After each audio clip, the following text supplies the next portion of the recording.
હું ડૉક્ટર જયેશ છું. હું પ્રિવેન્ટિવ કાર્ડિયોલોજિસ્ટ છું, એટલે કે ઓપરેશન વગરની સારવાર અથવા તો દવાથી થતી સારવારનો ડૉક્ટર હૃદયના રોગો બહુ વધી ગયા છે, એટેકો બહુ બધા આવે છે. છે કે જેની અંદર કોલેસ્ટ્રોલ ખૂબ વધે, શુગર વધે અને એટેક આવે. અને જો તમને એટેકના લક્ષણોમાં જાણવા જાઓ તો તમે જુઓ તો 70-80% નળી બંધ હોય ને ત્યારે જ લક્ષણો આવે. આ બ્લોકેજની સ્પીડ એ તમારી લાઈફસ્ટાઈલ ઉપર આધાર રાખે. અને જો દાદર ચડતા શ્વાસ ચડે છે તો અચાનક જ એમ થઈ ગયા એટલી બધી એસિડિટી ક્યાંથી આવી, પછી પાછળ વાહામાં દુખાવો, આ બધા જ લક્ષણો એટેકના જ છે. પણ એવું નહીં સમજો કે એસિડિટી છે સવારે સારું થઈ જશે. છાતીમાં દુખાવો પણ નોર્મલ થઈ ગયો છે અત્યારે, દાંતનો દુખાવો પણ લોકો માટે નોર્મલ લાગે છે. હા, હવે એન્જિયોગ્રાફી એટલે કેવું કે લોહીની નળી જોઈ, કોઈ હોસ્પિટલ ના પહોંચી શકે, કોઈ તમે સાંભળ્યું હોય કે ચાલુ બાઈક કે એટેક આવ્યો અને Attack આવી expire ગયો થઈ છે. ગયા. ઘરે કોલેસ્ટ્રોલ ડાઉન કરી અને અમે આ બ્લોકેજને રિવર્સ કરતા હોઈએ છીએ. એટલે તમે પણ જો ચાઇનીઝ કોઈ ખાવ છો તો ખાસ ધ્યાન રાખો. હાલો મિત્રો, કેમ છો? હું છું સતીશ દેવડિયા. સ્વાગત છે તમારું ગુજ્જો હલ્દી પોડકાસ્ટની અંદર, અને જેની ટેગલાઇન છે સંઘર્ષથી સફળતા. આપણે જ્યારે આપણા પોતાના કોઈ પણ વ્હીકલની વાત કરીએ ને, જેમ કે 4 વ્હીલ છે કે 2 વ્હીલ છે, ત્યારે એને વ્યવસ્થિત ચલાવવા માટે આપણે એની સર્વિસ કરતા હોઈએ છીએ સમયસર, અને મેન ધ્યાન આપતા હોય છે એના એન્જિન ઉપર. કેમ કે વ્યવસ્થિત ચાલી શકે અને લોંગ સમય સુધી આપણે ક્યારેય તકલીફ ના આપે. જ્યારે આપણે પોતાની વાત આવે ને ત્યારે આપણે ક્યાંક ને ક્યાંક અટકતા હોઈએ છીએ અને ઘણી બધી તકલીફો થતી હોય છે. જેમ ગાડીની અંદર એન્જિનનું મહત્વ છે ને, એમાં આપણા શરીરની અંદર પણ એક એન્જિન છે અને એનું ઘણું બધું મહત્વ છે, અને જેને આપણે કહીએ છીએ હૃદય. હા, તો હૃદયને લગતી ઘણી બધી તકલીફો થતી હોય છે, અને ક્યારેક બને છે, આપણે ઘણા બધા કિસ્સાઓ જોઈએ છે કે એટેક આવતા હોય છે.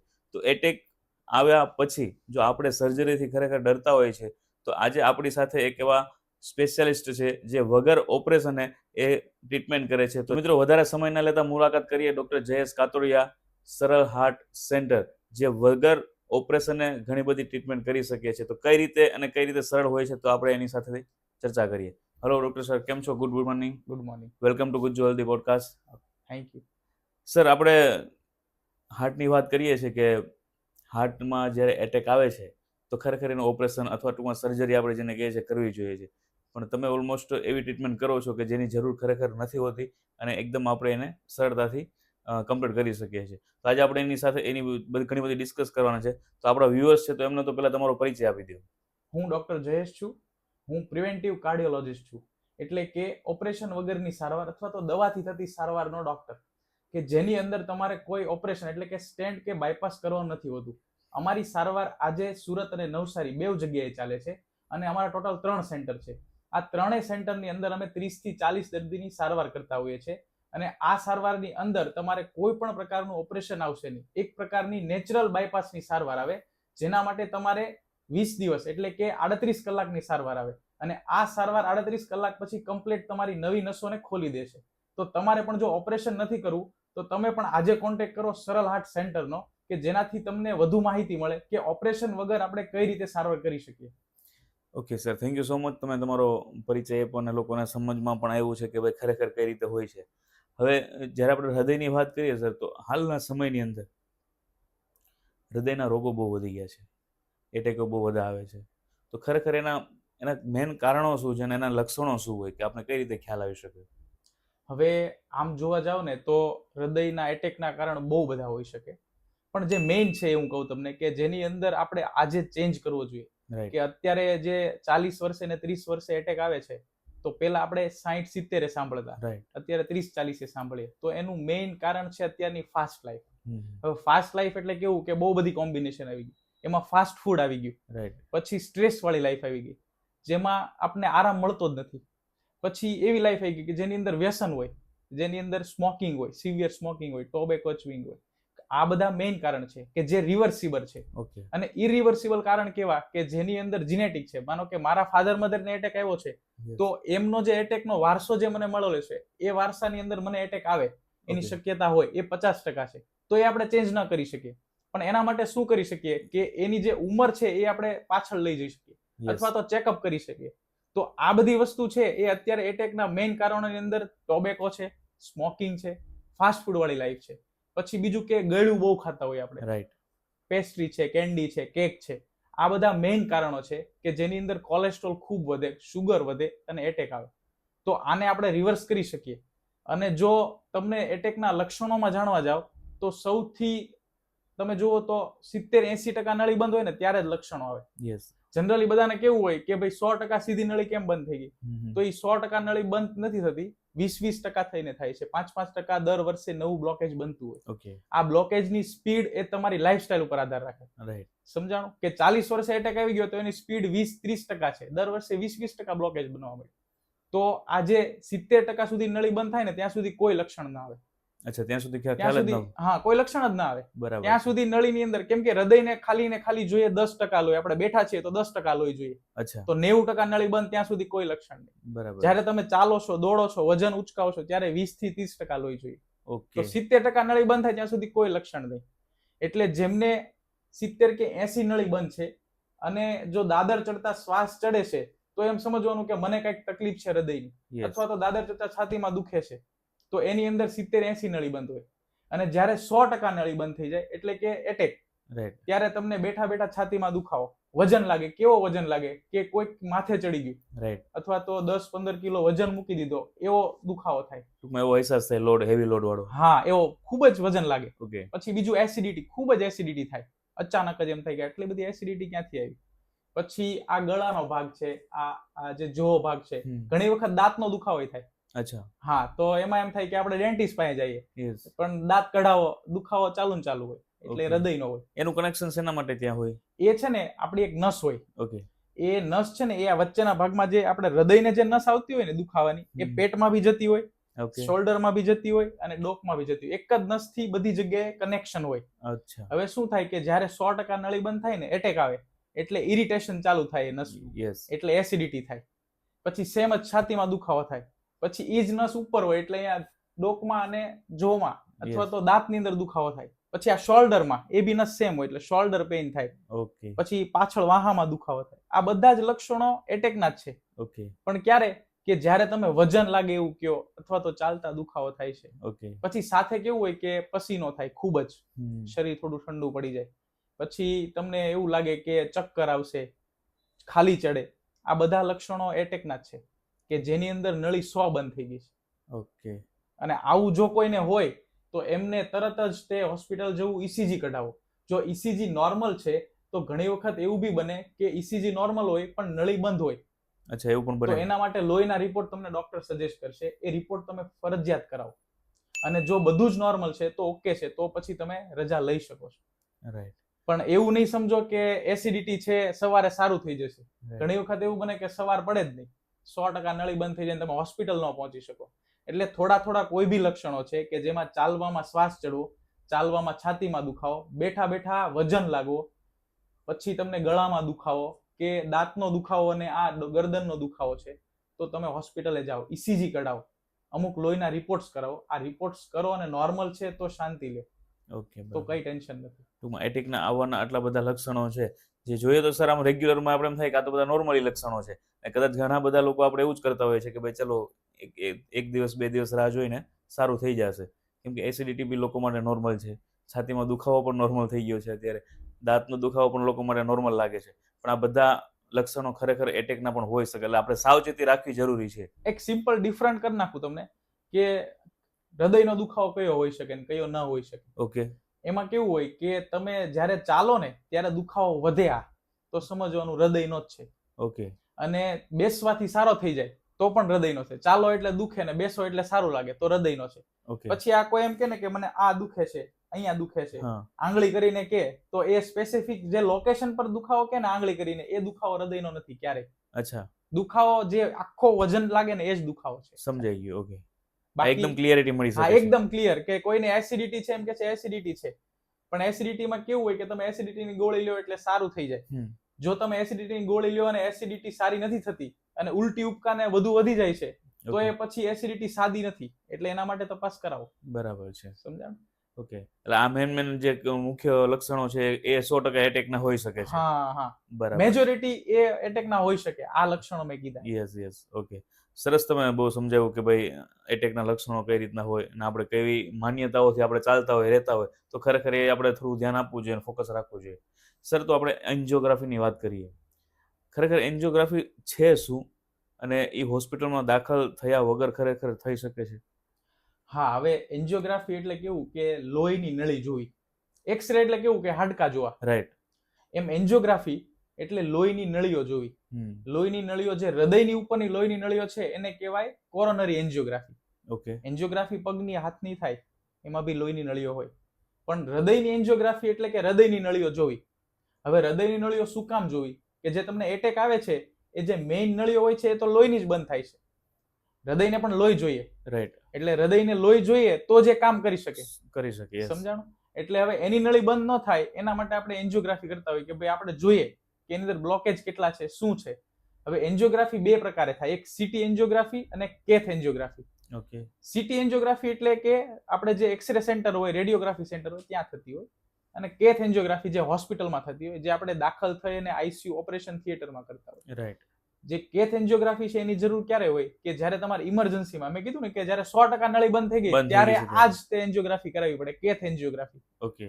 તો જો કોઈ નળી 100% બંધ છે તો ઇમિડિયેટ સ્ટેન્ડ મૂકી અને ખોલી શકાય. રાઈટ. તો તમારું હૃદય વીક ન થઈ જાય, હૃદય તમારું ખરાબ ન થઈ જાય, સ્નાયુ ખરાબ ન થઈ જાય. તો જેમને બી ચાલુ એટેક હોય ને એને કેથ એન્જિયોગ્રાફી જ કરાવવી જોઈએ ઓલવેઝ. એના સિવાય ઓપ્શન નથી. એના સિવાય ઓપ્શન નથી. હવે જે આ સીટી એન્જિયોગ્રાફી છે એ કેવા માટે? કે જેમને 70-80 નળી બંધ છે અને જેમને ચાલવામાં છાતીમાં દુખાવો છે, એમને થોડા ઘણા લક્ષણો છે, ટીએમટી પોઝિટિવ આવે છે, એમને એવું છે કે નહીં મારે ચેકઅપ કરાવવું છે, મારા ફાધર મધર ને એટેક આવેલા છે, તો મારે બ્લોકેજ જોવા છે, તો એના માટે સીટી એન્જિયોગ્રાફી થાય. આ એન્જિયોગ્રાફી એકદમ સેફ હોય, 5 મિનિટનો ટેસ્ટ હોય. એ 5 મિનિટની અંદર તમારું સ્કેન થઈ જાય અને તમને કહી દે કે તમને બ્લોકેજ છે કે નહીં, કેટલા બ્લોકેજ છે, કઈ નળીમાં છે, શેના બનેલા છે, કોલેસ્ટ્રોલ છે, કેલ્શિયમ છે, એ બધું જ કહી દે તમને. અચ્છા. તો આ સીટી એન્જિયોગ્રાફી જો તમારે કરાવવું છે તો પણ તમે અમને સંપર્ક કરો છો સરલ હાર્ટ સેન્ટર પર, જે તમને ફર્ધર માહિતી છે અથવા લોકેશન છે, નંબર છે, એ તમને આગળ આપવામાં આવશે. પણ જો તમારે પણ સીટી એન્જિયોગ્રાફી જોવડાવી છે અને એટેકનો ચાન્સ છે કે નહીં એ જોવું છે તો તમે ઓલવેઝ અમને કોન્ટેક્ટ કરો સરલ હાર્ટ સેન્ટરનો. અમે આ એક સ્કેન છે જે બધાને અવેરનેસ માટે કરાવીએ છીએ કે જેમને અચાનક ડેથ થઈ જાય છે, કોઈની જે નળી છે એ 100% અચાનક બંધ થઈ ગઈ, એ લેફ્ટ મેઇન નળી હોય. હવે એ જાણવું જરૂરી છે, કેમ કે કોઈ હોસ્પિટલ ન પહોંચી શકે. કોઈ તમે સાંભળ્યું હોય કે ચાલુ બાઈક કે એટેક આવ્યો ને એક્સપાયર થઈ ગયા, ઘરે ને ઘરે એક્સપાયર થઈ ગયા, તો એની અંદર શું હોય? લેફ્ટ મેઇન નળી હોય, એ 100% બંધ થઈ જાય. હવે આ લેફ્ટ મેઇન નળી બંધ થાય ને એટલે એની પાસે ટાઈમ ન હોય. અચ્છા. એ ઇમિડિયેટ ડેથ થાય, જરા બી ચાન્સ રહે, જરા બી ચાન્સ નહીં. તો એના માટે તો ખાસ આ જોવું જરૂરી છે કે કોઈને ઇમિડિયેટ ડેથ થશે કે નહીં, મારે આ નળીમાં બ્લોકેજ છે કે નહીં, એ જોવું હોય તો એના માટે સીટી એન્જિયોગ્રાફી છે, અને એ હંમેશા બધાને 40 વર્ષ થાય ને પછી કરાવવી જ જોઈએ. ઓકે. તો સર ખરેખર એ જે ટૂંકમાં જે રિપોર્ટ જ કહેવાય કહી શકાય ને, તો એ ખરેખર કેટલા સમય લોકો વ્યક્તિએ કરવી જોઈએ, કેટલા સમયના ગાળા દરમિયાન? આમ જનરલી 10 વર્ષે એક વખત અમે કરાવતા હોઈએ, એ બી એને બ્લોકેજના ચાન્સ હોય તો. પણ અત્યારની જે લાઈફસ્ટાઈલને જોઈએ છે આપણે, તો એ પ્રમાણે ખરેખર કેટલો સમય હોવો જોઈએ? 40 વર્ષ પછી બધાએ કરાવી લેવી, બધાએ કરાવી લેવી જોઈએ, એક વખત કરાવી લેવી જોઈએ. નોર્મલ છે તો તમે એકદમ ફ્રી છો, ક્યારે રાત્રે અચાનક છાતીમાં દુખ્યું, એસિડિટી થઈ, તમારી એન્જિયોગ્રાફી સીટી નોર્મલ છે તો તમને કઈ તકલીફ નથી થવાની. ઓકે, બરાબર છે. હવે સર આપણે વાત કરીએ કે જેમને કદાચ આ પ્રોબ્લેમ થઈ છે અને એને બાયપાસ નથી કરવું અથવા તો એને સ્ટેન્ડ નથી બેસાડવું, તો ખરેખર એ ઓપરેશન વગર શક્ય છે બધું? અને આપણે વાત કરી કે ટ્રીટમેન્ટ થતી હોય છે, તે કઈ રીતે હોય છે? જો જેમને કોઈને એટેક આવેલો છે અથવા તો આવા બ્લોકેજ છે, કોઈને 80 બ્લોકેજ છે, કોઈને 90% બ્લોકેજ છે, તો આ બધા જ બ્લોકેજ છે એને ઇમરજન્સી ન કહી શકાય. 80-90 બ્લોકેજ છે એ કેવું છે કે બેઠા બેઠા કઈ નથી થવાનું, પણ તમે કંઈક ગયા, કામ કર્યું, છાતીમાં દુખાવો એટલે તમે ગયા, એટલે તમને 80-90 જે નળી બંધ હોય છે એમાં બી કેવું છે કે 1 થી 2 નળી બંધ છે તો એની અંદર ઇમિડિયેટ કંઈ કરવાની જરૂર નથી હોતી. ઓકે. તો એવા પેશન્ટ છે કે જેમને 1-2 નળી બંધ છે, માઇનોર નળી બંધ છે, 70-80 બ્લોકેજ છે, એની અંદર અમે સારવાર કરતા હોય ECP સારવાર. અને આ સારવાર છે એ ઓપરેશન વગરની છે, નેચરલ બાયપાસની, જેના માટે રોજે અમે 1 થી 2 કલાક એક્સરસાઇઝ કરાવતા હોઈએ. એ ECP સારવાર છે US FDA અપ્રૂવ છે, એટલે કે અમેરિકાએ અપ્રૂવ કરેલી આ સારવાર છે. ઓકે. અને આ સારવાર મેડિકલ ગાઈડલાઇન્સ પ્રમાણે થતી હોય છે, અને આ સારવાર માટે તમારે રોજે 1 થી 2 કલાક કાઢવાની હોય છે. ઓકે. અને એની અંદર અમે નેચરલ બાયપાસ કરતા હોઈએ છીએ. બીજું કે તમારે જે બ્લોકેજ છે, માનો કે 80-90 બ્લોકેજ છે તો એ 100 બંધ નથી થઈ નળી, તો એ બ્લોકેજ રિવર્સ થઈ શકે છે. અચ્છા. તો એના માટે અમે ડાયટ છે, યોગા છે, અમુક આયુર્વેદિક મેડિસિન છે, કોલેસ્ટ્રોલ ડાઉન કરી અને અમે આ બ્લોકેજને રિવર્સ કરતા હોઈએ છીએ. તો જેમને પણ કોઈને ઓપ્શન આપેલો છે સ્ટેન્ટ કે બાયપાસનો, તો એમને એક વખત અમારો કોન્ટેક્ટ જરૂર કરવો કે જેનાથી ઓપરેશનથી બચી શકે. છે. ઓકે. હવે આની અંદર કેવું છે કે બધા જ ની અંદર પોસિબલ નથી કે આપણે ઓપરેશન વગર કરી શકીએ. ઓકે. જેમને એટેક ચાલુ છે, જેમને અત્યારે એટેકની સંભાવના ચાલુ છે અને ડોક્ટર કહે છે એટેક ચાલુ છે, તો એમને ઇમિડિયેટ સ્ટેન્ટ કે બાયપાસ કરવું પડે. એમાં કોઈ ઓપ્શન નથી હોતો. બરાબર છે. પણ એવા દર્દી છે કે જેમને એટેક આવી ગયો છે, આવીને જતો રહ્યો છે, પછી હાર્ટનો પાવર વીક થઈ ગયો છે, નળીઓ બંધ છે, તકલીફ ચાલુ છે, તો એને અમારી સારવારથી ખૂબ જ સારું રિઝલ્ટ મળે છે. ઓકે. તો સર આ જે ટ્રીટમેન્ટ હોય કેટલા દિવસ અથવા તો સમયની હોય છે? એ 2 રીતે અમે કરતા હોય. આમ ટોટલ 38 કલાકની સારવાર હોય. આ 38 કલાકની સારવાર તમે 2 રીતે પૂરી કરી શકો. રોજે 2 કલાક લ્યો તો 18 થી 20 દિવસમાં પતી જાય, અને રોજે કલાક લ્યો તો 38 દિવસની અંદર કમ્પ્લીટ થઈ જતી હોય છે. સર અત્યારે ઘણા બધા લોકોને બહારના જંક ફૂડ ખાવાની આદત છે. તેમાં આપણે એક વાત કરી કે ચાઇનીઝ ફૂડ, જો ખરેખર એ ખૂબ રીતે ખાવામાં આવે, રોજે ખાવામાં આવતું હોય, તો ખરેખર એ મગજ અને હૃદયને હુમલો આવી શકે, એ સાચી વાત છે? હા, હવે જે તમે ચાઇનીઝમાં તમે જોતા હશો, બહાર જે તવો હોય એની અંદર જે પેલી ગોળી નાખે, એમાં કદાચ થોડું હેલ્ધી હોઈ શકે. ઓકે. પણ એની ઉપર જે મસાલો નાખે છે, જે પેલા સોસ વ્હાઈટ અને રેડ નાખે, એની અંદર હોય એમએસજી, મોનોસોડિયમ ગ્લુટામેટ. આ એમએસજી છે ને એ ટેસ્ટ માટે નાખવામાં આવે, અને આ જે ટેસ્ટ છે ને એનો જ છે. બરાબર છે. હવે આ ન નાખો તો તમને છે ને ટેસ્ટ ના આવે, ખ્યાલ ના આવે. એટલે એ ફરજિયાત તમારા ચાઇનીઝ ની અંદર હોય જ. હવે જો તમે રોજે 2 કે 3 વખત ચાઇનીઝ ખાવાની ટેવ હોય અને આખું વીક ખાતા હો, તો આ એમએસજી છે ને એ તમારું સ્ટ્રેસ લેવલ વધારે, તમારી નળીઓની અંદર પ્રેશર વધારે, અને નળીઓમાં ખરોચ આવે. એટલે જે હૃદયની નળીઓ છે એ અને મગજની નળીઓ, એ લોહીની નળી ખરાબ થાય ને એટલે એની અંદર કોલેસ્ટ્રોલ જામે, અને આ કોલેસ્ટ્રોલના કારણે અચાનક તમને એટેક આવી શકે. લોહી તમારું એકદમ જાડું કરી દે આ એમએસજી. જાડું થઈ જાય એટલે એટેક આવે. એમાં વધુ સંભાવના આ બેયની રહે, મગજ અને હૃદય. એટલે જો તમે પણ રોજે ચાઇનીઝ ખાવ છો તો ચેતી જજો. આ ચાઇનીઝ છે રોજે ખાવામાં આવે તો તમારે વહેલા એટેક આવશે. એટલે જે આ 30-40 વર્ષે જેમને એટેક આવે છે ને, એની અંદર આ મેઇન પોસિબિલિટી છે. એટલે તમે પણ જો ચાઇનીઝ કોઈ ખાવ છો તો ખાસ ધ્યાન રાખો, કેમ કે આ મેજોરિટી છે અને આ આવે જ છે. આ જર્મન ડોક્ટરે પ્રૂવ કરેલું છે. અચ્છા. એટલે ખાસ ચાઇનીઝ છે ને એ તો ખૂબ જ ખતરનાક છે. અત્યારના સમયમાં જે લોકો આપણે યંગ જનરેશન છે, ઓલમોસ્ટ બાળકો છે, યંગ જનરેશન છે, અને હવે તો જો કે ચાઇનીઝ ફૂડ એટલું બધું વધી ગયું છે કે બધાને આદત થઈ ગઈ છે. પણ ખરેખર તમે જે વાત કરી છે એ પ્રમાણે અત્યારે સાવચેતી રાખવી જોઈએ, અને ધીમે ધીમે આપણે એને એવોર્ડ કરવાની તો વધારે સારું પડે છે. તો સર સમજો કે કોઈ પણ વ્યક્તિ છે એમને એટેક આવવાના ચાન્સીસ છે, તો ખરેખર એવા કોઈ લક્ષણો ખરેખર કે જે મહિના પહેલા આપણે થોડો ખ્યાલ આવવા માંડે? કેમ કે સ્વાભાવિક છે, હવે કદાચ ઓન ધ સ્પોટ તો બધી વસ્તુ થવાની છે, પણ કદાચ જો આપણે થોડા સમય પહેલાનો સમય મળતો હોય, ખ્યાલ આવી શકે, તો આપણે ઘણું બધું ટ્રીટ કરી શકતા હોઈએ. હા, થોડા ઘણા અમુક લક્ષણો આવી શકે. જેમ મેં કીધું એમ કે 30% થી વધુ લોહી જોઈએ હૃદયને, એટલે 70% આસપાસ નળી બંધ થાય, 70 થી 80 વચ્ચે. તો થોડા લક્ષણો આવે કે જેની અંદર તમે થોડું ઘણું કામ કરો ને તો થાકી જાઓ. ઓકે. એવું લાગે કે આવું પહેલા ક્યારે થાક્યા જ નથી, અને તમે B12, D3 ને બધા વિટામિનના રિપોર્ટ કરાવો તો નોર્મલ આવે. ઓકે. તો એવો થાક લાગે છે કે જે થોડું એવું કામ કર્યું ને ખૂબ નબળાઈ લાગે. રાઈટ. સવારે ઉઠો એટલે એકદમ થાકી ગયેલા હો કે આપણે કેટલું કામ કરેલું છે એવું લાગે. પછી થોડા ઉલટી ઉપકા જેવું રહે, એસિડિટી રહે, સતત એસિડિટી રહે. તમે ખાવ તો પછી એસિડિટી થાય, દવા લ્યો તો સારી ન થાય, અને તમને એસિડિટી સાથે ઉલટી ઉપકા રહે, પછી પાછા સારા થઈ જાય. પછી ઘણી વખત સાંજે ફૂલ પેટ જમી લ્યો તો વજન લાગે છાતીમાં, એમ લાગે અકળામણ જેવું લાગે છે કે ભાઈ કંઈક તકલીફ લાગે છે, એસિડિટી હશે, ચલો ગેસ હશે. તો આવા લક્ષણો આવતા હોય. પછી ખાલી ચડતી હોય, ઘણી વખત આ હાથ હોય ને તો હાથમાં ખાલી ચડે. તો આપણે જેમ વાત કરીએ એમ કે કોઈ બી વ્યક્તિ છે એમને 70% નળી બંધ થાય તો કોઈ લક્ષણ ના આવે, પણ જ્યારે 70-80 બંધ થાય ત્યારે લક્ષણો આવવાના ચાલુ થાય. એમાં સૌથી પહેલું કેવું લક્ષણ હોય કે તમે થાક લાગે, કે થોડું એવું કામ કર્યું એમ લાગે આપણે કેટલું બધું કામ કરેલું છે, ખૂબ થાકી ગયા એવું લાગે. પછી સવારે ઉઠો ત્યારે એકદમ શરીર અકળાઈ ગયેલું, આળસ, ઉઠવાનું મન ન થાય, અને એકદમ થકાન લાગે. આ એવી થકાન છે કે જ્યારે તમે B12, D3 કે આયરન, વિટામિનના રિપોર્ટ તમારા નોર્મલ છે છતાં બી એવી થકાન લાગે. ઓકે. પછી બીજું એવું કે ખાલી ચડે શરીરમાં, એમાં બી ડાબો હાથમાં કે જમણા હાથમાં અચાનક ખાલી ચડવાનું ચાલુ થાય. પછી ત્રીજું એવું હોય કે તમે દાદર ચડો એક માળ તો છાતીમાં દુખાવો થઈ જાય, હાફ ચડે, શ્વાસ ચડે. એમાં બહેનોમાં વધુ, બહેનોમાં શ્વાસ ચડે. ઓકે. પછી ચોથું એવું છે કે તમે ફૂલ પેટે જમી લ્યો, અથવા તો રાત્રે ખૂબ જમી લ્યો અને પછી તમને અકળામણ લાગે, છાતીમાં વજન લાગે. આ હૃદયનો દુખાવો જ છે. પણ ઘણા એસિડિટી ગેસથી અવોઇડ કરે કરે છે. યસ. અને કોન્સ્ટન્ટ એસિડિટી 1 મહિનાથી સતત એસિડિટી ચાલુ ને ચાલુ રહે. તો આવા બધા લક્ષણો છે મહિના પહેલા આવે. ચાલવામાં શ્વાસ ચડવો, ચાલવામાં છાતીમાં દુખાવો થવો, એસિડિટી, ચક્કર આવવા, આ બધું એવો સાઇન છે કે હૃદયને ઓછું લોહી મળે છે. અને હૃદયને ઓછું લોહી મળે છે એનો મતલબ એવું છે કે 30 થી 20% કરતા પણ ઓછું મળે છે. રાઈટ.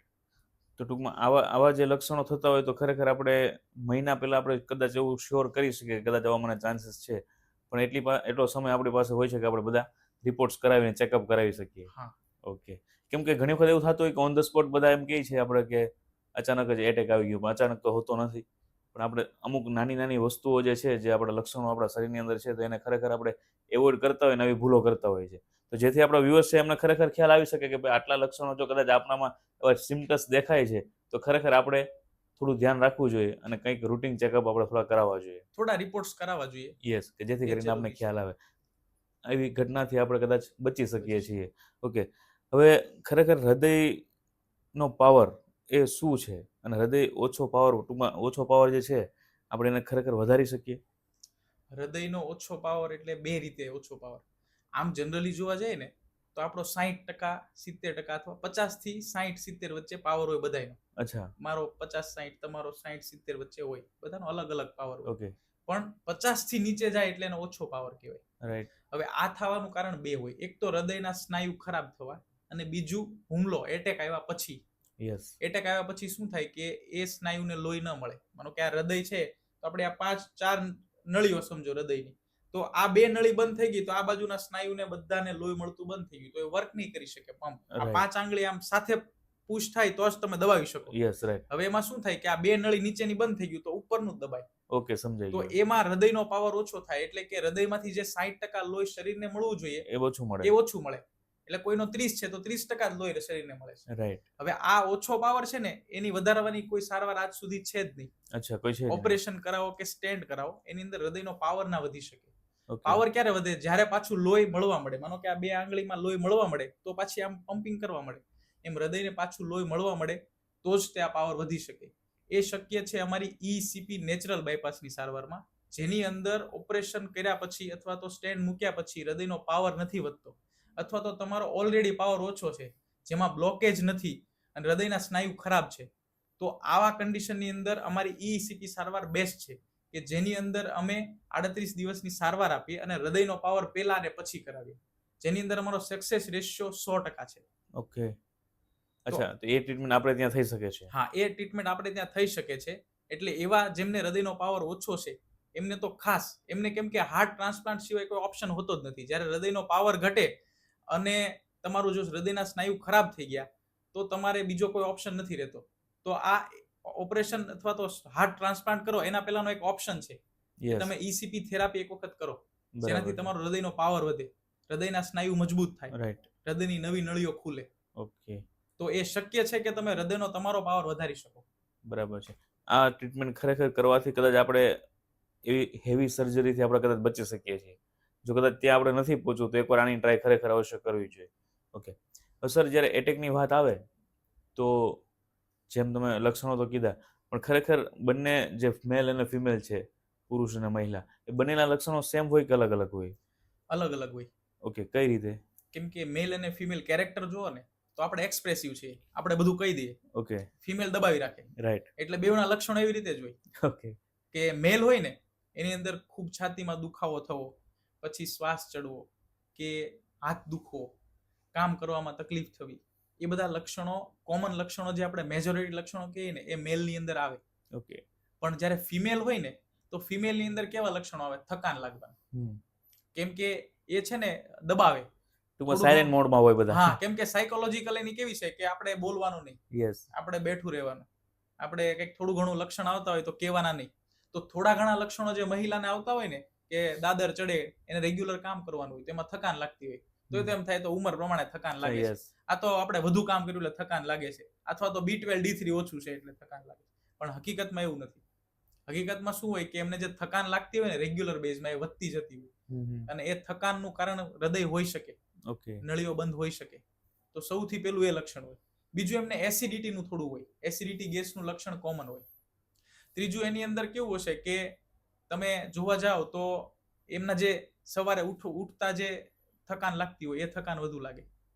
પછી હિમોગ્લોબિન બહેનોમાં ઓછું હોય, તો હિમોગ્લોબિન ઓછું હોય તો આ થકાન એના કારણે બી લાગતી હોય. ઓકે. પણ હૃદયની થકાન હોય એ રેગ્યુલર બેઝમાં તમે હિમોગ્લોબિન નોર્મલ કરો, બધું જ કરો, પણ એમને એ લક્ષણો તો આવે છે. એટલે બહેનોના લક્ષણો ખૂબ જ સાયલન્ટ હોય. ઓકે.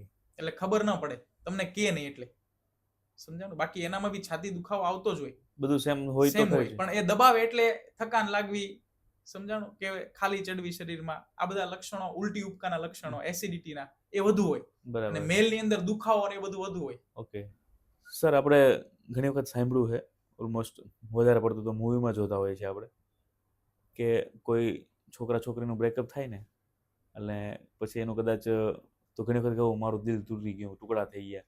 તો ખરેખર આ સાચી વાત છે? એવું બને છે દિલમાં કે ટુકડા થઈ જતા હોય? એટલે આમ કેવું છે કે ફિઝિકલી ટુકડા ન થાય, પણ સાયકોલોજીકલ એટલે ફિલિંગથી ટુકડા થતા હોય. ઓકે. એટલે એકચ્યુઅલ એમાં શું થાય કે તમારી ફિલિંગ ખૂબ જ સેડ થઈ ગઈ, તમે બ્રેકઅપ થયું એટલે તમારું સેડ મોડ આવી ગયું, સ્ટ્રેસ મોડ. હવે આ સ્ટ્રેસ અને સેડમાં તમે હો એટલે દુઃખી હો, તમે સાદી ભાષામાં કહીએ તો દુઃખી હો, તો શું થાય કે તમને ક્યાંય મજા ના આવે. એટલે ત્યારે શું થતું હોય કે તમારા જે સિમ્પેથેટિક એક્ટિવિટી હોય ને વધી જતી હોય. ઓકે. એટલે એના કારણે શું થાય કે તમારું જે હૃદય છે ને એની અંદર લોડ વધે, ધબકારા ખૂબ જ વધી જાય. ઓકે.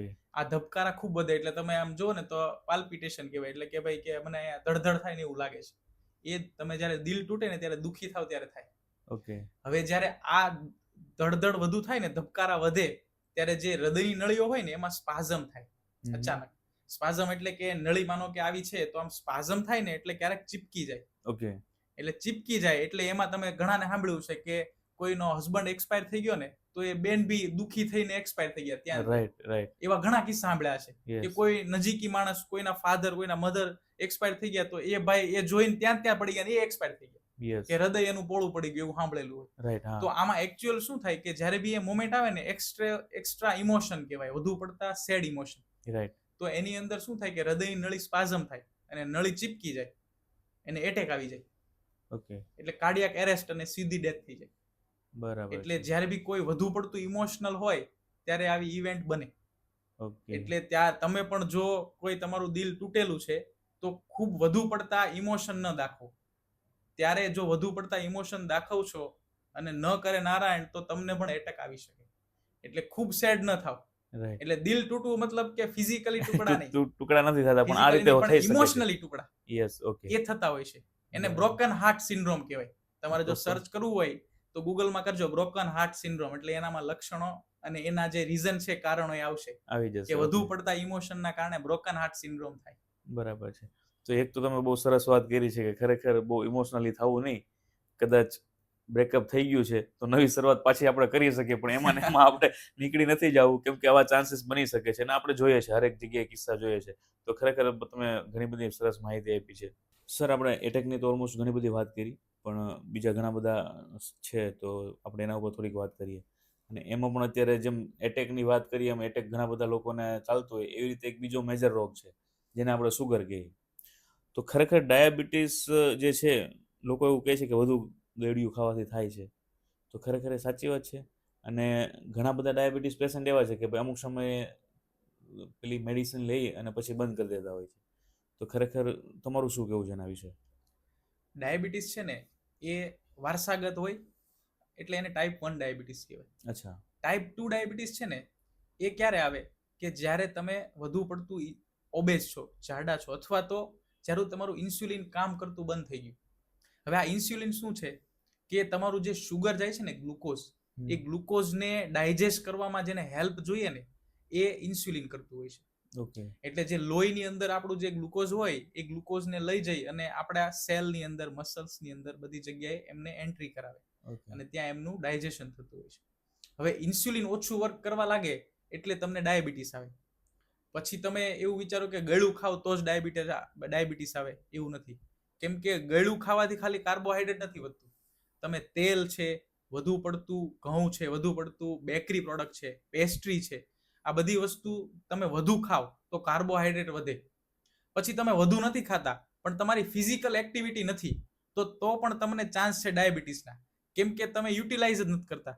ફેટ એક્સ્ટ્રા બધું જમા થાય છે અને ઇન્સ્યુલિન રેઝિસ્ટન્ટ થઈ જાય છે. એટલે ઇન્સ્યુલિન છે ને એ કાર્બોહાઈડ્રેટને ડાયજેસ્ટ કરવા માટે સક્ષમ જ નથી રહેતો, વીક પડી જાય છે. ઓકે તો આવા બધા કેસ છે એની અંદર ડાયાબિટીસ આવે. એટલે એ ખોટું છે ખાલી ગળ્યું ખાવાથી જ ડાયાબિટીસ આવે. બરાબર છે. હવે વાત રહી કે ભાઈ ડાયાબિટીસ જેમને આવી ગયું છે તો એમને દવા બંધ થઈ શકે કે નહીં? યસ. તો એમને દવા બંધ થઈ શકે. જો તમને પણ ટાઈપ 2 ડાયાબિટીસ છે તો તમે દવા બંધ કરી શકો. ઓકે. એ કેવી રીતે કે તમારે ડાયટ ફોલો કરવી પડે. ડાયટની અંદર તમારે શું કરવું પડે કે તમારે સૌથી વધુ કાર્બોહાઈડ્રેટ ઓછું કરવું પડે અને ફિઝિકલ એક્ટિવિટી વધારવી પડે. એની અંદર તમારે ફાસ્ટિંગ કરવું, સાથે પછી તમારે કાર્બોહાઈડ્રેટ એટલે કે ઘઉં છે એનું પ્રમાણ ઘટાડવું, ગોળ છે, ખાંડ છે, આ બધી જ દૂધ છે, આ ગળી વસ્તુ, આ બધી વસ્તુથી શુગર વધતું હોય છે. ઓકે. તો એની અંદર તમે ડાયટમાં ઇમ્પ્લિટેશન લાવો, એટલે કે તમે 2 વખત જમો દિવસમાં, 12 વાગે અને 6 વાગે, ઉપવાસ કરો. જમો ત્યારે એક સાથે ફૂલ પેટ ન જમો, અડધું પેટ જમો. રોજે 2 વખત ચાલો, સવારે ને સાંજે 45 મિનિટ ચાલો, દોડો. આ એક્સરસાઇઝ કરશો તો ધીમે ધીમે તમારું શુગર ઘટશે. ઓકે. જો તમે આ નહીં કરી શકો તો શુગરની દવા વધશે. રાઈટ. વધશે ખરે બંને. હા, કોઈમાંથી એક વસ્તુ તો વધવાની જ છે. વધવાની જ છે. એટલે તમે શું કરો કે જેટલું વધુ ખાશો એટલી દવા વધુ લેશો. યસ.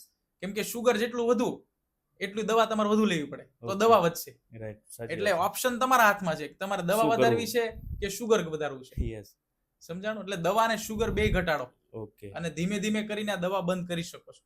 બરાબર છે. એટલે જો તમારે પણ આવો ડાયટ ચાર્ટ જોઈએ છે અથવા તો તમારે પણ શુગરને રિવર્સ કરવું છે તો અમને ઓલવેઝ સરળ હાર્ટ સેન્ટરનો સંપર્ક કરો. તમારી પણ ડાયાબિટીસ રિવર્સ થઈ શકે છે. સર તમે જે વાત કરી છે ફાસ્ટિંગની ને એવી બધી, પણ ઘણા બધા લોકોમાં મેજોરિટી જોયું છે કે જેમને ડાયાબિટીસ હોય છે, જે ડાયાબિટીસ પેશન્ટ હોય, તો એમને વારે વારે ભૂખ લાગતી હોય, ભૂખ બહુ વધારે લાગતી હોય છે અને એને ખાવાનું બી ટૂંકમાં સમયસર જોતું હોય છે. તો પછી એ લક્ષણો જે છે એ કંટ્રોલ ન કરી શકે. અને તમે જે કીધું છે કે ભાઈ 12 વાગે અને 6 વાગે તમારો ટાઈમ છે જમવાનો અને કદાચ તમે ફાસ્ટિંગ કરો છો, તો એ કઈ રીતે શક્ય છે? જો હવે ભૂખ વધુ લાગે ને ડાયાબિટીસના પેશન્ટમાં, એમાં તમે પૂછજો એને દવા પણ એવી રેગ્યુલર ચાલતી છે. રાઈટ. તો શું થાય? ભૂખ શું કામ લાગે કે ગ્લુકોઝ ઘટ્યું. યસ. શરીરમાં ગ્લુકોઝ ઘટે ને એટલે મગજ સંકેત આપે કે ભાઈ ચલો ખાઓ, એટલે ઓકે. ભૂખ લાગે. પણ આ શુગર તમારું ઘટાડે છે કોણ? દવા. ઓકે. તો તમે જો ખાવાનું ઓછું નાખશો તો શુગર ઘટવાનું છે. રાઈટ. તો દવા પણ ઘટાડી શકો. કેમ Yes. કે દવા શું કરશે? જેટલું તમારું શુગર એ પ્રમાણે પાવરની દવા હોય. રાઈટ. હવે તમે શું કરો કે ફાસ્ટિંગ કરો, એટલે માનો કે સવારે જમો જ નહીં, સાંજે 6 વાગે જમી લીધું, પછી સવારે જમવાનું નહીં, દવાઈ નહીં લેતા. ઓકે. એમાં ખાલી તમે લીંબુ પાણી પીવો અથવા તો વેજીટેબલ જ્યુસ પી લ્યો અથવા તો સલાડ ખાઈ લ્યો, સૂપ પી લ્યો, ઓકે. એનાથી શુગર નહીં વધે. અચ્છા. તો સવારની દવા બંધ કરી દો. આવી રીતે દવા બંધ કરી શકો તમે.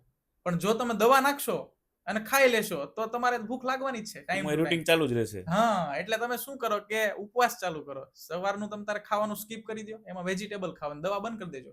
સવારવાળી દવા બપોર લેજો. ઓકે. અને એ બી કેવું છે કે તમે 4 રોટલી ખાતા હોય તો 2 જ રોટલી ખાઓ અને રાઈટ. દવા અડધી કરી નાખો. એટલે ધીમે ધીમે કદાચ એ બંધ થઈ એટલે જશે. દવા તમારી 2 ટાઈમની 1 ટાઈમ અડધી એમ થઈને બંધ થઈ જશે. ઓકે.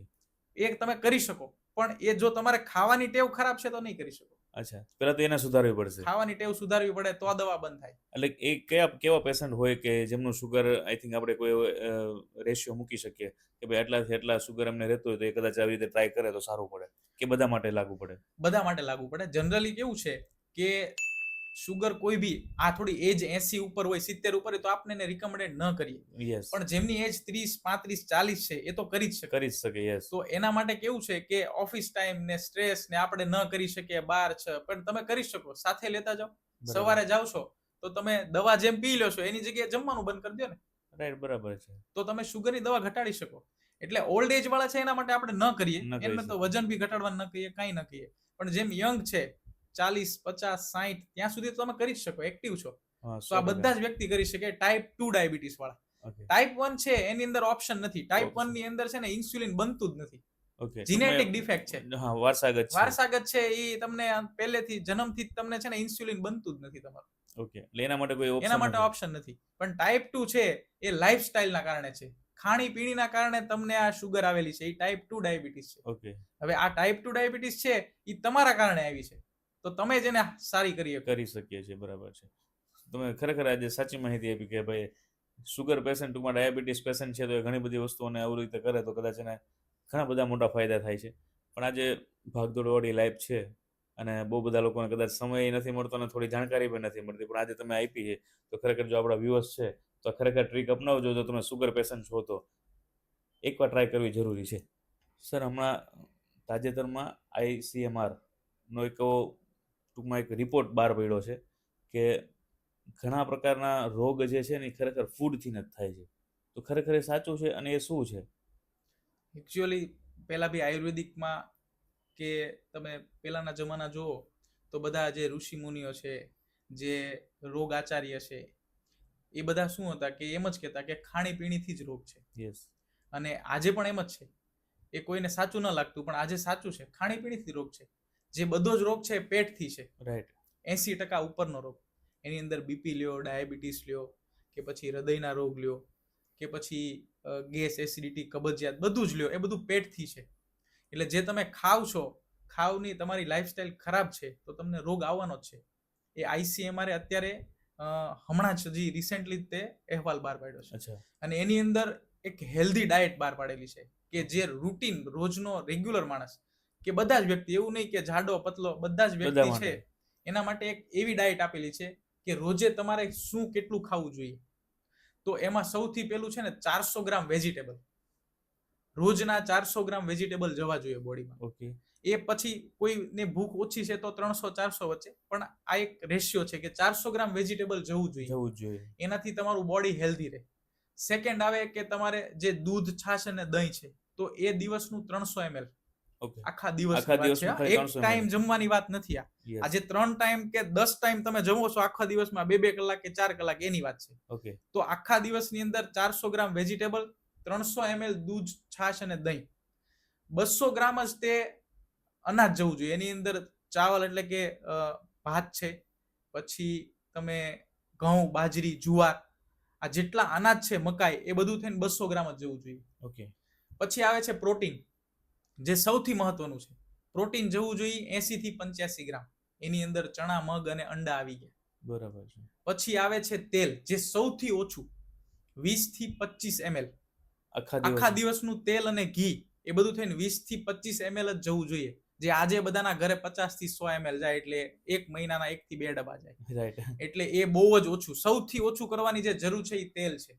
20 થી 25 ml જ તેલ લેવું જોઈએ. એમાં ઘી પણ આવી ગયું, એ ફેટ્સ આવી ગયા, હેલ્ધી ફેટ્સ. અને ફ્રૂટ્સ જો 100 ગ્રામ લેવામાં આવે તો ખૂબ સારું. દિવસના 100 ગ્રામ ફ્રૂટ. આ સૌથી સારી અત્યારની રિસેન્ટ ડાયટ છે, હેલ્ધી ડાયટ, કે જે કોઈ પણ માણસ કરી શકે. બરાબર છે. અને બધા જ માટે સારી હોય તો જ ICMR બહાર પાડતું હોય છે. ઓકે. એટલે ખરેખર આ જે છે એ બેસ્ટ રીતે કહી શકાય કે ડાયટ આપેલી છે. હેલ્ધી બેલેન્સ ડાયટ કહેવાય, કે જેની અંદર પ્રોટીન આવી ગયું, ફેટ આવી ગયું, કાર્બોહાઈડ્રેટ આવી ગયું, ન્યુટ્રિશન આવી ગયા. આ બધી જ વસ્તુ હેલ્ધી લાઈફસ્ટાઈલ માટે જરૂરી છે આવી ગઈ. તો તમે પણ આજથી આ ફોલો કરવાનું ચાલુ કરો તો તમને પણ આ પેટથી લગતા રોગ છે, ખાણીપીણીના રોગ, એ ઘટી શકે. રાઈટ, બહુ સાચી વાત કરી છે. અને ખરેખર બધા લોકોએ અત્યારના સમયમાં જો હેલ્ધી રહેવું છે તો ખરેખર ફોલો કરવી જોઈએ. કેમ કે અત્યારે એક તો લાઈફસ્ટાઈલ એવી છે ને ભાગદોડવાળી. હા સર, તો આપણે લાઈફસ્ટાઈલની વાત કરીએ કે અત્યારના સમયમાં સ્ટ્રેસ અને ભાગદોડવાળી લાઈફ છે અને એની અંદર ઓલમોસ્ટ ગેસ અને એસિડિટી અને કબજિયાત આવા પ્રોબ્લેમ બધાને રહેતા હોય છે. ખરેખર એ થવાનું કારણ શું હોય અત્યારના સમયમાં? કે ઓલમોસ્ટ આપણે બધાને સાંભળતા હોય રેગ્યુલર, મને ગેસ થાય છે, મને એસિડિટી થાય છે, મને કબજિયાતની પ્રોબ્લેમ છે. આ મેજોરિટી પ્રોબ્લેમ વધી ગઈ છે આજના સમયમાં. 80% ને છે. એનું મેઇન રીઝન છે બ્રેઇન અને તમારું પેટ છે ને કનેક્ટેડ હોય. ઓકે. એ જનરલી બધાને ખબર હોય કે મને ખ્યાલ નથી, પણ બ્રેઇન અને તમારું પેટ એટલે મગજ, પેટ એકબીજા સાથે કનેક્ટેડ હોય. બરાબર. હવે જ્યારે તમે ખૂબ સ્ટ્રેસ લ્યો ને, તમે કોઈ ચિંતામાં આવો તો તમે ફીલ કરશો એસિડિટી થશે તરત. અચ્છા. હા, અને ભૂખ બી લાગશે. યસ. આ બે વસ્તુ છે ને એ કનેક્ટેડ જ હોય. એટલે સેમ તમે જેટલું ખરાબ ખાણું પીણી નાખશો, તમે બહારનું તળેલું નાખશો, ખૂબ ગળ્યું ખાવાનું નાખશો, ખૂબ ફેટ નાખશો, તો એમાં થાય શું તમારે કે જે પાચન છે ને, પાચન એ ધીમું પડી જાય, પેટને મથવું પડે. તો પેટનો સંદેશો શું જાય ઉપર મગજ તરફ કે ભાઈ સેડ, એકદમ તમે રિલેક્સ રહ્યો, ઊંઘ આવે, મજા ના આવે. એટલે ધીમે ધીમે આ ગેસ અને એસિડિટી. એટલે તમારું જે બ્રેઇન છે ને એ જો ફંક્શનિંગ સારું કરવું હોય ને તમારે, તો હેલ્ધી ખાવ. બરાબર. જે વ્યક્તિ હેલ્ધી ખાતો હશે ને સવારે વહેલા ઉઠશે, વહેલા ઉઠીને એનું બ્રેઇન બી શાર્પ ચાલશે. કેમ કે એને ખાણીપીણી એવી લીધી છે લાઇટ એકદમ, પાચન થઈ જાય સારું, તો મગજ બી સારું ચાલે. એટલે જે વ્યક્તિઓને ગેસ એસિડિટી રેગ્યુલર રહે છે તો એનું મેઇન રીઝન સ્ટ્રેસ છે જ. અને બીજું કે સ્ટ્રેસ આવે ને એટલે તમને ભૂખ લાગે એટલે તમે મન ફાવે ત્યાં ઊભા રહી જાઓ રાઈટ, અને જે ફાસ્ટ ફૂડ મળે એ ખાઈ લે. ખાઈ લઈએ એ છીએ. ફાસ્ટ ફૂડ ખાવ એટલે ગેસ એસિડિટી એ થાય, પાછી એ કન્ટિન્યુ પાછું મગજ પર જાય, મગજનું પાછું પેટ પર આવે. કન્ટિન્યુ એ બી એ સાયકલ સાયકલ છે. છે. એટલે જેવું તમારે જો હેલ્ધી રહેવું હોય ને તો સવારનો નાસ્તો તમે લાઇટ કરશો, એની અંદર વેજીટેબલ ને એવું બધું લેશો, ફ્રૂટ ને એવું, તો તમે એકદમ ફ્રેશ, માઇન્ડ શાર્પ, સારી યાદશક્તિ વાળું. બરાબર છે. તો આ સાયકલને પણ ચેન્જ કરવા જેવી છે, તોડવા જેવી છે, બાકી કન્ટિન્યુ આપણે તૂટી જશું. હવે સર ઘણી વખત આપણે કહેતા હોય ને કે કોઈ વ્યક્તિની આંખ ફરકતી હોય તો એમ કે કાં તો શુભ થવાનું છે કાં અશુભ થવાનું છે, અને બીજી વસ્તુ કે હાથમાં ખંજવાળ આવે તો પણ આપણે એવું કહેતા હોય કે ભાઈ હાથમાં ખંજવાળ આવે તો પૈસા બહુ આવવાના છે. તો ખરેખર આ મિથ શું છે, સાચી છે, ખોટી છે, કે શેના હિસાબે થતી હોય છે? નહીં, ખોટી છે. તમે બહુ ઉજાગરો થયો હોય અથવા તો તમે ખૂબ તડકામાં તમારી આંખ એકદમ ડ્રાય રહેતી હોય, તમે Right. કોન્સ્ટન્ટ લેપટોપમાં વર્ક કર્યું હોય 24 કલાક, યસ, તો જ્યારે તમે સૂવો અને ઊંઘ પૂરી ન થાય ને એટલે આંખને બી આરામ જોઈએ, રાઈટ, પાપણને બી એ ન મળે એટલે સ્પાઝમ થવાનું ચાલુ થાય થકાનના કારણે. જેમ આપણે દાદર ચડીએ અને બહુ દાદર ચડી જઈએ, આપણે ડુંગરા ચડીએ તો કેમ આ ગોટલા ચડી જાય, યસ, પછી આપણને ત્યાં પેલી રગ ચડી જાય, હા હા, તો એવી જ રીતે સ્પાઝમ થાય. આ બરાબર, સ્પાઝમ ક્યારે થાય? તમારી ઊંઘ પૂરી ન થાય, તમે ખૂબ લાઇટમાં વર્ક કર્યું છે, તો એ સ્પાઝમ કન્ટિન્યુ એક આંખમાં થાય. ઓકે, એટલે એ એકચ્યુઅલી મેડિકલી છે જે પ્રોસેસ છે, ઓકે. પણ થાય કેવું કે અશુભ છે ભાઈ, આ કહેવાની એક કહેવત છે, ટૂંકમાં પહેલેથી એક સિસ્ટમ ચાલી સિસ્ટમ રહી છે કે ભાઈ અશુભ છે ભાઈ, આ તમારી આંખ ફરકે છે. હા હા, પણ ત્યારે એકચ્યુઅલી એનો કહેવાનો મિનિંગ એવો હોય કે ભાઈ તમે આરામ કરો, ઓકે. એવું ન હોય કે ભાઈ અશુભ છે એવું. પણ આપણે આ કહેવત છે. અને હાથમાં ખંજોળમાં કેવું હોય, એમાં બી એમ હોય, બ્લડ સર્ક્યુલેશન અચાનક ક્યારેક વધે ને એટલે હાથમાં ખંજોળ આવે, ઓકે, એટલે એમ કે ભાઈ પૈસા આવવાના છે. પણ એવું નહીં, એ ફિઝિકલી અને મેડિકલી જે થવાનું છે એ છે, એ કોઈ પેલી સાઇન નથી કે અચ્છા, ભાઈ ભગવાન તરફથી અશુભ થવાનું તો આંખ ફરકે ટૂંકમાં એવું છે. કોઈ સંકેતો નથી આપી ના દીધા કે ના ના, ભાઈ કે આ રીતના છે. મેડિકલી છે આ બધું જે છે એ. પણ ટૂંકમાં એ તો આપણે પોતે લોકોએ સ્વીકારી લીધું છે, કદાચ ક્યારેક એવા કિસ્સાઓ બન્યા હશે ને એ સમયથી કન્ટિન્યુ ચાલતું આવે છે ને લોકો જે એને અપનાવે છે કે ભાઈ હા કદાચ એવું હોઈ શકે. તો ખરેખર આ ખોટી એવી માન્યતાઓ છે. જો તમને ખંજવાળ આવતી હોય ને તો ખરેખર ચેતી જાજો, એવું કંઈ હોતું નથી. અને આંખ ફરકતી હોય તો ખરેખર આરામ કરી લેજો, બાકી ઘણા બધા કામ ટાળતા નહીં. સર ખરેખર બહુ સરસ મજાની માહિતી આપે છે. ખરેખર સર તમારી સાથે વાતચીત કરીને આજે બહુ મજા આવી, મને પણ બહુ મજા આવી, અને આઈ હોપ કે આપણા વ્યુઅર્સને પણ ખરેખર બહુ મજા આવી હોય અને નાની નાની માહિતીઓ શીખવા મળી, સમજવા મળી. અને ખરેખર આપણા રૂટીન લાઈફની અંદર આપણે કંઈક ને કંઈક ચેન્જીસ કરવા જોઈએ, કેમ કે અત્યારના સમયમાં જો આપણે ધ્યાન નહીં આપીએ તો આવનારો સમય આપણા માટે ખરાબ છે, ફાઇનલ છે. Okay, thank you so much sir, તમારો કિંમતી સમય એટલો બધો આપ્યો અમારા વ્યુઅર્સ અને અમને. મિત્રો, જો ખરેખર નાની મોટી વસ્તુઓ હતી પણ બહુ જરૂરી છે, અગત્યની છે. સરે ઘણી બધી બ્લોકેજની વાત કરી છે. આપણે બ્લોકેજ જે હોય છે, આપણા હાર્ટનું એટેક આવતું હોય છે, તો ખરેખર એને ઓપરેશન વગર પણ આપણે કઈ રીતે ઠીક કરી શકીએ છીએ, એવી ઘણી બધી સારી સારી માહિતી આપેલી છે. અને તમારે જો જરૂર પડે તો ખરેખર સરના એકવાર હોસ્પિટલ પર વિઝિટ કરી દેજો, બહુ મજા આવશે. અને ઘણી બધી એવી ટ્રીટમેન્ટ છે કે જ્યાંથી આપણે બીજા ઘણા બધા ફાયદા પણ થશે. અને હા, જેમાં આપણે પિક્ચર જોતા હોય ને તેની અંદર ભાગ આવતા હોય છે 1, 2, 3, 4 એમ. તો આ પિક્ચર હજી પૂરું નથી થયું, આ પિક્ચરનો નેક્સ્ટ ભાગ પણ આવવાનો છે. અને એની અંદર તો બહુ સરસ મજાની અલગ અલગ ડિસીઝ અને અલગ અલગ રોગ જે છે એને કઈ રીતે આપણે સિમ્પલી ક્લિયર કરી શકીએ એવી સરસ મજાની માહિતી લઈને ફરી પાછા આપણે મળવાના છે. તો ત્યાં સુધી ખુશ રહો, મસ્ત રહો અને હેલ્ધી રહો.